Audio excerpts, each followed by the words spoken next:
If you feel like you're cleaning all day but the house never stays clean, you're not alone. Most moms aren't just overwhelmed because their home is messy. They're overwhelmed because they're the only ones maintaining the system. Are you a mom who dreams of that homestead life you see on Instagram? Who feels called to Christian homemaking? You feel like you'd need an extra 12 hours in your day, along with another set of hands, just to make your home work the way you know it could? Welcome to Simply Living Homestead. I'm Amanda Carlin, wife, mama, homemaker, and milkmaid. I've learned the secret to simplifying my time and homestead so my homemaking supports my family instead of exhausting me, and it makes room for the moments that truly matter. If you're ready to get time back in your day, manage your home with confidence, grow in your homesteading skills, and train your children in the way they should go, grab your pitchfork and planner, friend. Let's get to work. Are you getting Simply Living Homestead's emails in your inbox? Each week, we share encouragement and tips to help you run your homestead smoothly. You'll also be the first to hear about upcoming offers and maybe even see some photos of our baby animals in our farm newsletters. Go to simplylivinghomestead.com/newsletter to get signed up, or click the link in the description box below. Welcome back to the homestead. Today, we're talking about how to get your family involved in maintaining the home. Not through nagging or frustration, but in teaching them the home reset system and having the system set up in a way that they can actually effectively help. It was a couple of years ago that the period of time existed when Jonathan worked outside of the home and I cared for everything inside the home. The laundry, the meals, the cleaning, the organization, caring for Emerson, and then on top of that all, wanting to start implementing and having a deeper understanding of like nutrition and food, like where my food came from, and wanting to like put animals on our property so that I knew where that food came from. And because I was a stay-at-home mom, and it's very easy for not only for you to be the default parent because you're at home all the time, but also for you to then carry everything inside the home. At least it was for me. And this created a tension because I felt overwhelmed and Jonathan felt frustrated because things weren't happening. The story of how we got from that to what came next is a little too long for this particular episode. But over time, we did begin splitting some of those major responsibilities.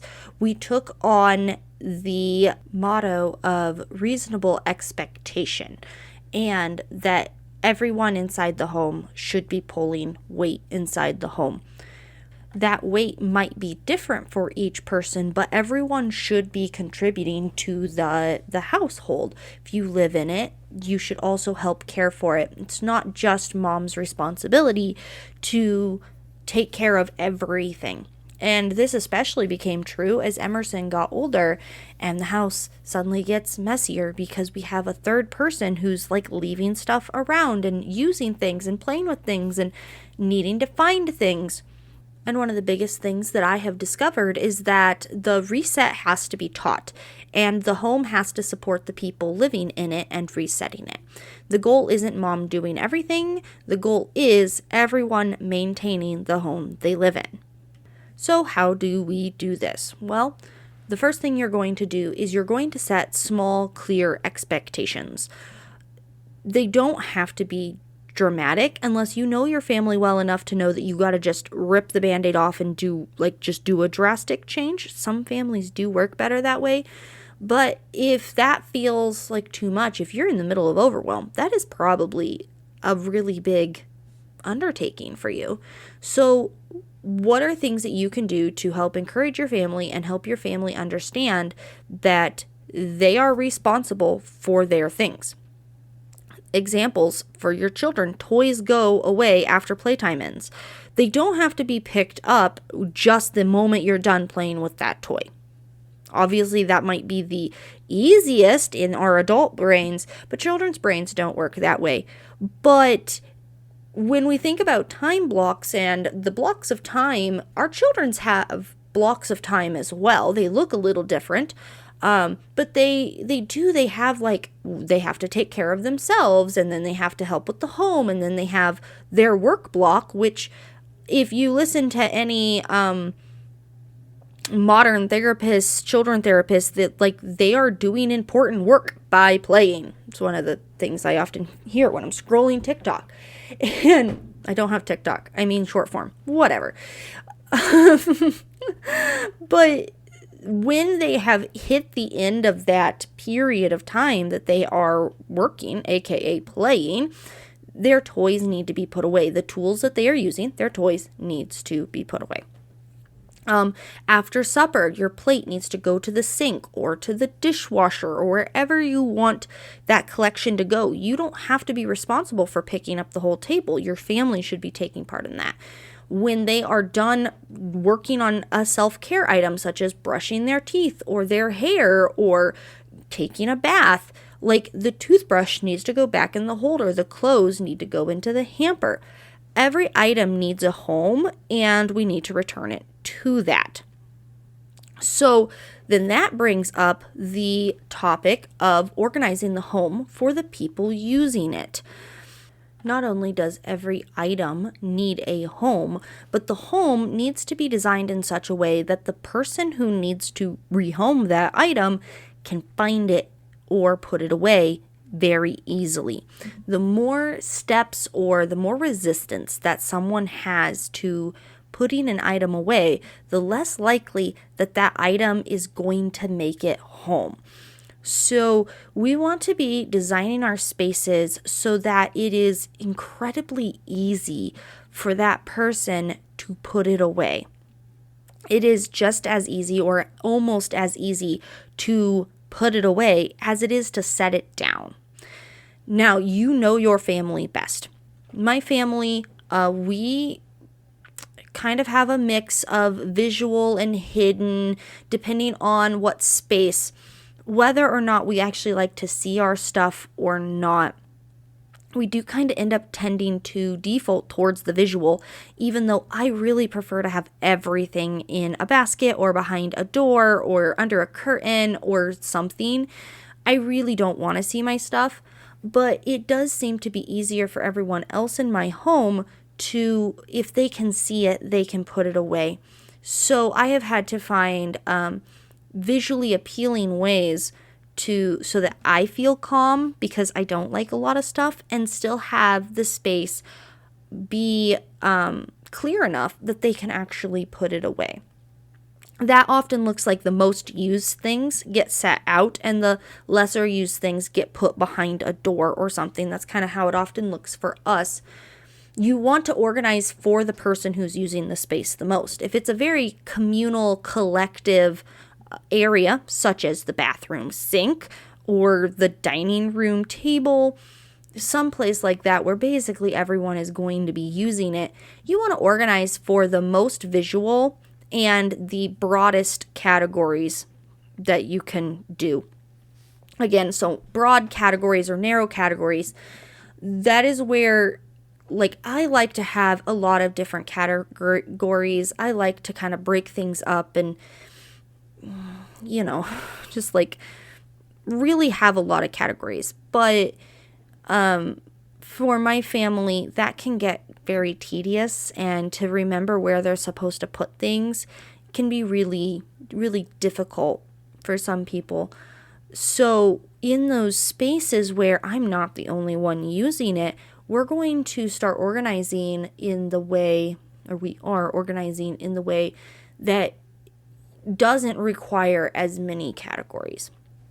Now, if I'm talking and you're like, oh man, but I don't like having all of the things together. I don't want a big basket for all the hairbrushes and the, combs, and the curling iron is sitting there, and all the things. If, that makes you feel kind of icky, anything that's your space exclusively, you can 100% categorize deeper if you need to. And as your children grow up, or as your husband maybe buys into this, you can kind of design spaces tailored for them as well. as your children grow up, they might realize that they really like things very organized, or a lot of categories, or more hidden, maybe tucked away in a drawer or something rather than sitting out.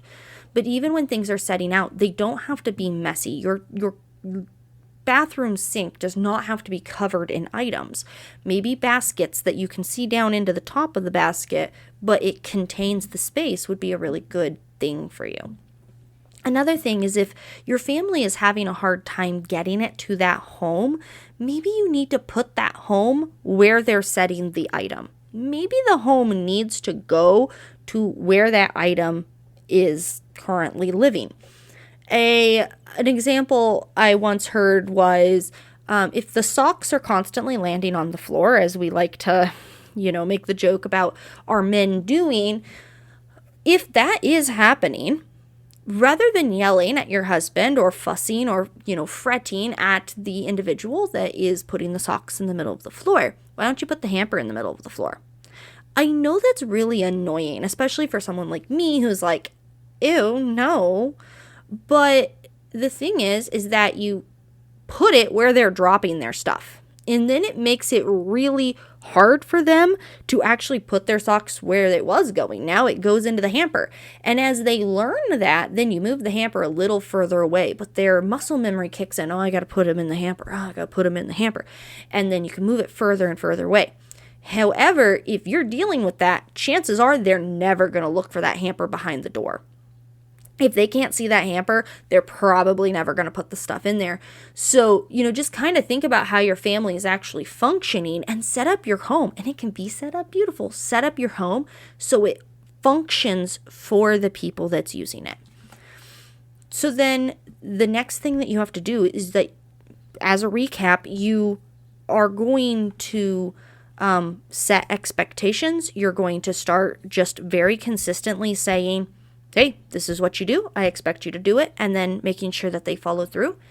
And you're going to make sure that the space that they're trying to put these items away is easy to put away for them.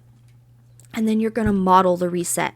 Kids learn by seeing the reset happen. Your husband, if I'm going to assume that you love him very much, he loves you, and that you are both good-willed people. So model the reset. Ask him for help, but be very calm about it. We are not yelling at our husbands to get them to do things. We are just, hey, I would love if you could take 10 minutes and help me clean up the table and reset after supper, and then you can go do the thing you need to do. I just really appreciate it. And then thank them. And as this becomes more and more of a routine, and you have good conversations about why this is important, you will start seeing results. The other thing you can do is make short resets throughout the day, especially if you are a stay-at-home mom. If you're working from home, chances are nobody's in the house. So great, no messes are being made, right? But if you are at home, your kids are home all day, making resets throughout the day where you've done an activity, you've done a time block, and then you need to reset at the end of that. So you don't have 6 rooms to clean up when the day is finished. You have 1 or 2 because that's what you just used in that time block. So certain examples of times that you could do a quick reset. All right, we're going to reset so that we can continue having a good day. After playtime, after meals, your evening reset, just different times where it feels like there's a transition between the task that you were doing and the task that you are going to do. You are teaching the habit of restoring the home. And now a little conversation about adults. I have kind of touched on this throughout, but with a spouse, this isn't a chore chart conversation. It's an honest conversation about shared responsibility. You can talk to your significant other about why these systems matter, why it helps the home run smoothly, and start small. See if they are willing to take on one small thing. Maybe it's making sure that all the plates, just the plates, I just need you to take care of the plates, get them in the dishwasher, whatever. Or maybe seeing if they can make sure that the bathroom is all the towels and everything that people forgot to do is all picked up at the end of the night. My husband switches out the laundry at the end of the night. He actually does a lot more than that, but that's one of the things, is that he just switches the laundry at the end of the night. I do the rest of it, but he switches that and makes sure that before we go to bed, a load of laundry is running. And then once you've asked them to do that and they have agreed, and this has been a calm conversation, I want you to not think about that responsibility anymore. With your children, you do still have to think about it until they have proved that they are capable of doing that without supervision. And that can take until they're like 10 or 12 years old, as they're starting to learn to be adults, right? But your significant other is an adult. And if they have agreed to that conversation, your job is to stop thinking about it. And I will admit that this was really difficult for me for a while. We did some intensive work in this area, and it was really hard for me to stop thinking about all those tasks because they had always been mine, right? And it took him a bit to remember that, oh, this is my responsibility. This is my task. I need to think about this.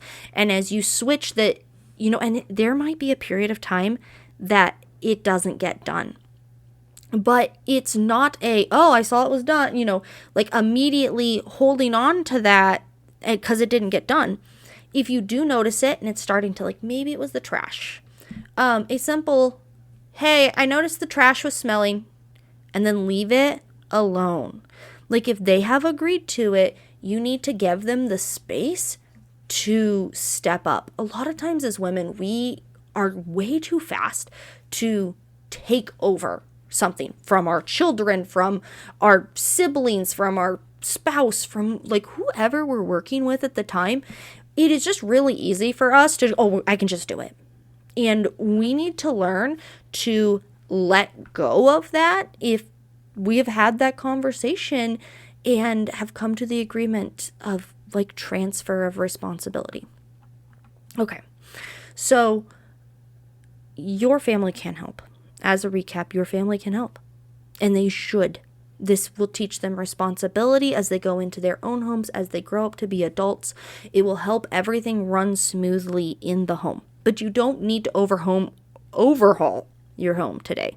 We just need to start teaching the reset. We need to start practicing it ourselves. Small expectations practiced consistently can create really big change. So your action step today is to lead a simple reset with your family today.